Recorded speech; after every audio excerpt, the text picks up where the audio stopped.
Mort de Michel Blanc. Quand il est parti, la France sait. Le constat amer de Josiane Balasco. Jeudi 2 janvier 2025, Josiane Balasco a accordé un entretien à Paris Match. 3 mois après la mort de son ami de longue date Michel Blanc, l'actrice a fait un constat amer au sujet de la troupe du Splendide et des Français. 3 mois déjà sont passés depuis la disparition soudaine de l'acteur. Jeudi 3 octobre 2024, Michel Blanc est mort à l'âge de 72 ans à l'hôpital Saint-Antoine, dans le 12e arrondissement de Paris. Peu après son arrivée dans un cabinet de radiologie dans le cadre d'un examen de routine, l'acteur a en effet fait un œdème de Quincke. Il a ensuite malheureusement succombé à son 6e arrêt cardiaque, comme l'avait rapporté le magazine Marianne.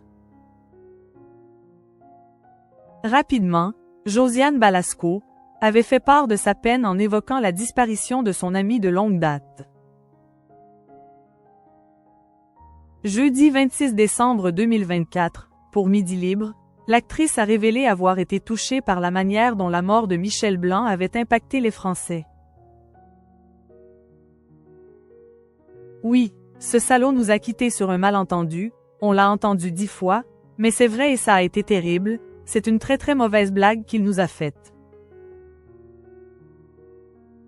Ce qui nous a touchés, c'est de voir le nombre de gens qui attendaient devant l'église. Encore maintenant, les gens nous disent « On est désolé, mes condoléances, pour eux c'est la famille », a-t-elle fait savoir. Josiane Balasco, la France s'est rappelé que tout le monde nous connaissait. Émue, l'actrice a ajouté.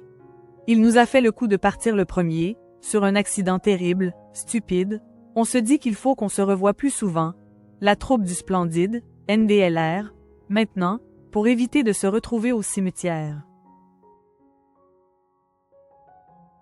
Jeudi 2 janvier 2025, Josiane Balasco a pris une nouvelle fois la parole pour évoquer la disparition de son ami. Quand il est parti, la France s'est rappelé que tout le monde nous connaissait, a-t-elle assuré. Interrogée sur le rôle du Splendide dans la compréhension de la société contemporaine, celle-ci a précisé ensuite. Quand j'écris, je ne me demande pas si je comprends les gens. J'essaye d'abord de parler de choses qui me touchent. Après, ça fonctionne ou pas. Avec le Splendide, notre manière de jouer, d'écrire, correspondait certes à une époque, mais elle a traversé le temps. Gérard Jugnot, on ne fera plus jamais rien ensemble. Jeudi 21 novembre 2024, à l'occasion de la sortie du livre Le Splendide par le Splendide, nous nous sommes tant marrés, Josiane Balasco, Gérard Jugnot, Thierry Lhermitte et Bruno Moina étaient montés sur la scène du théâtre du Splendide pour répondre aux questions d'Élise Lucet. Ému, Gérard Jugnot avait déploré. On ne se voyait pas beaucoup, il ne manque pas dans le quotidien, mais il manque dans l'idée qu'on ne fera plus jamais rien ensemble. Évoquant les obsèques de Michel Blanc, Thierry Lhermitte avait confié à son tour.